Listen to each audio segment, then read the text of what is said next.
앞서 예고했듯이 매주 수요일은 정치 이슈와 지역 현안을 부산 지역 여야 국회의원과 함께 짚어보는 순서 갖고 있는데요. 국민의힘 박수영 의원, 더불어민주당 전재수 의원 차례로 연결해 보겠습니다. 먼저 국민의힘 박수영 의원 전화 연결돼 있습니다. 안녕하십니까? 예, 안녕하세요. 예, 부산 시민들 의견 좀 전에 들으셨죠? 네, 들었습니다. 예. 박 의원께서는 이 중대선거구제 도입 어떤 입장이십니까?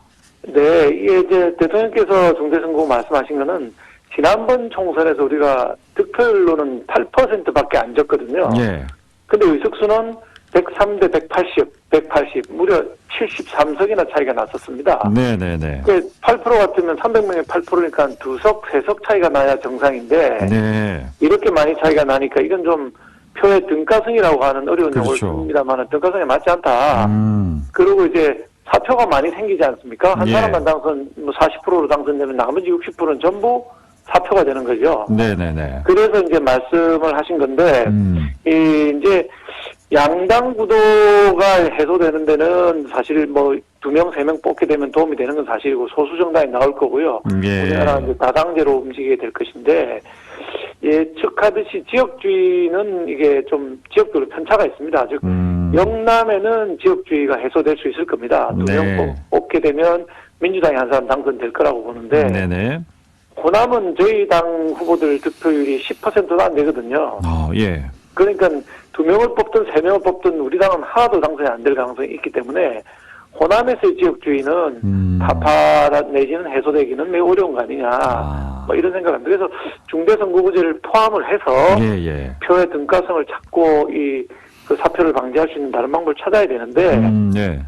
현실적으로는 이게 이제 중대선거구가 진행이 지금 되기가 매우 어려운 게 다수당인 민주당의 이재명 대표, 예. 이재명 대표가 이 반대를 했습니다. 중대선거구에 대해서 이제 이재명 대표의 그 가까운 분들은 대부분 수도권에서 당선된 사람들이거든요. 예. 이분들은 중대선거구 가는 걸 반대를 하는 거죠.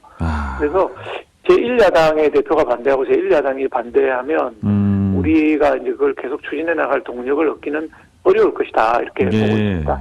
그렇군요. 뭐 시기상으로도 이게 좀 너무 촉박한 거 아니냐 이런 지적도 있던데요. 거기에 대해서는 법상으로는 뭐 문제는 없습니다. 법상으로는 이제 선거 1년 전까지만 확정하면 되고 내년 4월 10일이니까 아직 남아 있긴 하지만 실은 이제 미리미리 준비를 하는 게 더 좋았던 것이죠. 너무 급박하게 이렇게 바꾸게 되면 뭐 법상으로는 문제 없어도 유권자들이 혼란스러울 수가 있고요. 준비하시는 정치 지망생들도 문제가 있을 수 있기 때문에 너무 좀 촉급하게 진행된다 하는 느낌은 어쩔 수 없이 그렇기도 하고 또 민주당이 반대하는 상황에서 도입은 쉽지 않을 거다 이런 그렇습니다. 입장이신 거군요. 알겠습니다.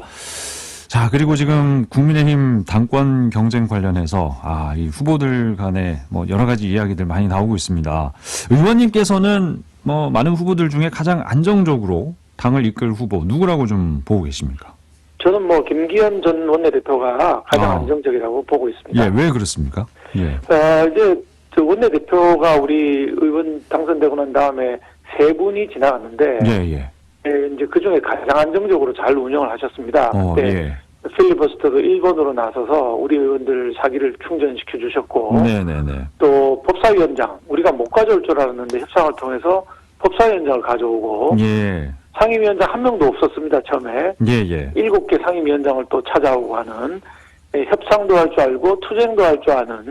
그래서 지나간 원내대표 3분 중에 제일 잘했다. 그래서 지금 우리 의원들 거의 대부분, 우리 의원들 이제 106명 되는 의원들 거의 대부분이 김기현 전 원내대표를 지지하고 있는 것이죠. 다른 지나간 원내대표분들 들으시면 좀 서운해 하시는 거 아닙니까? 근데 뭐 사실이니까요. 권성동 원내대표 같은 경우는 거의 뭐 일주일에 한 번씩 사고가 나서 금수환박, 체리 따봉 등등 사고가 계속 났었고요.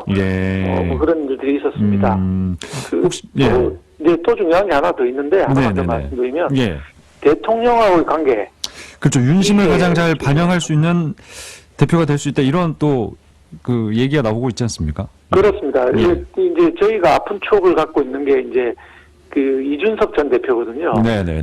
대통령께서 후보든 시절, 그다음에 대통령 당선된 다음에도 야당보다도 더 신랄하게 비난을 해서 건전한 비판이라고 하는 선을 넘어서 이건 내부 총질이다라는 비난을 받아서 우리 당의 지지도가 엄청 떨어졌거든요. 국민들 내부 싸움, 집안 싸움하는 건 너무 싫어하세요. 예. 그래서 이제 표가 떨어지는 이런 아픈 추억이 있기 때문에 이번에는 자기 정치하지 말고 대통령을 서포트해서 우리 윤석열 대통령이 대한민국 역사상 최초의 성공한 대통령이 되고 그걸 바탕으로 대한민국이 성공하는 이런 모양을 우리 당원들 국민들이 원하시기 때문에 대통령과의 소통 이게 굉장히 중요한데 그 점에 있어서도 여러 후보 중에 김기현 후보가 지금 제일 앞장서 있다 그렇구나. 이렇게 판단하고 있습니다. 그러니까 윤석열 정부의 성공을 위해서는 일단 김기현 전 원내대표가 그렇습니다. 예. 당대표가 돼야 된다.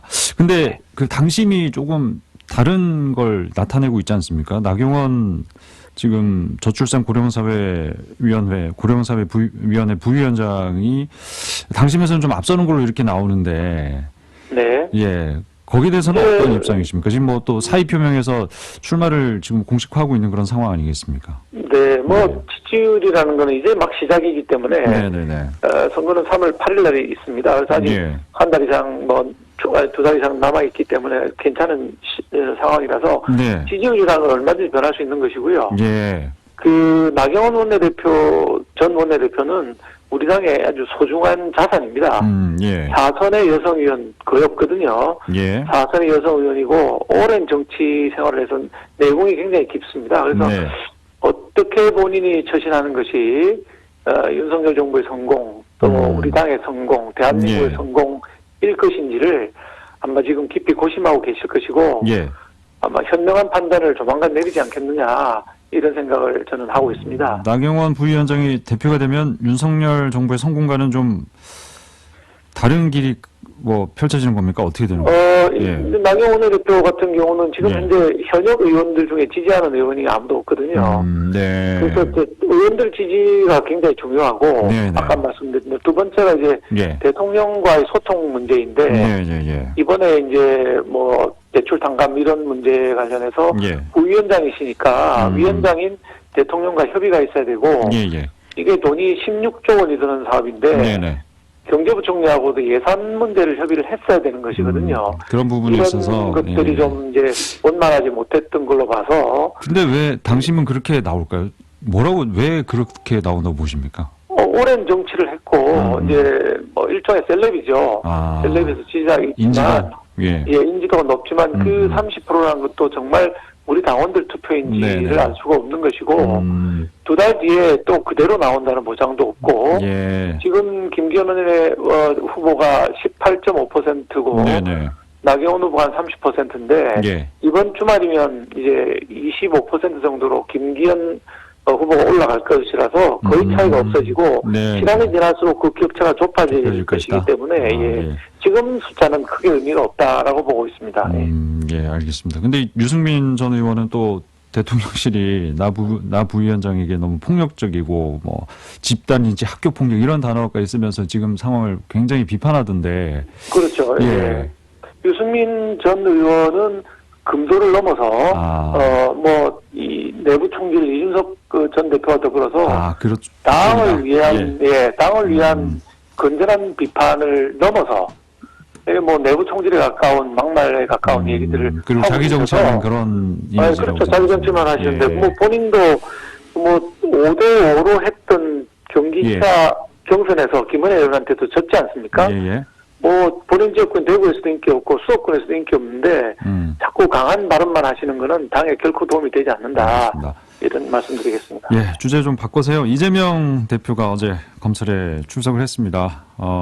여기서 뭐 사법 쿠데타다. 이번 소환조사 정치검찰이 파놓은 함정이다. 이렇게 얘기를 했는데 어떻게 보셨습니까? 뭐 늘 하는 얘기 하고 있는 것이고요. 이 사건은 명백하게 제3자 뇌물에 해당하는 사건이고, 이제 경찰에서 무혐의 처리를 하려고 들었는데, 검찰의 그 성남지청 박하영 차장검사라는 사람이 이건 도대체 안 된다. 다시 수사를 해야 된다. 명백한 뭐 범죄 혐의가 있는데 어떻게 덮느냐. 라고 사표까지 던지면서 얘기를 했던 상황입니다. 그래서, 이 재수사는 윤석열 정부 들어서가 아니고 문재인 정권 말미에 재수사 결정이 내려져서 재수사가 됐던 상황이고요. 너무 증언이라든지 증거가 명백하기 때문에 피해 나갈 수 없는 것이죠. 뭐 이 사건뿐만 아니라 모든 사건을 정치 보복이라고 하는데 정치 보복, 이재명 의원이 얘기하는 정치 보복이 되려면은 사실관계가 없는데도 불구하고 덮어 씌우는 건 정치 보복이죠. 그런데 대장동부터 이 뭐 성남 FC 사건까지 1년에 7가지 사건은 전부 증거와 증인이 차고 넘치기 때문에 정치 보복이라는 단어로 덮고 가기는 너무 큰 일들입니다.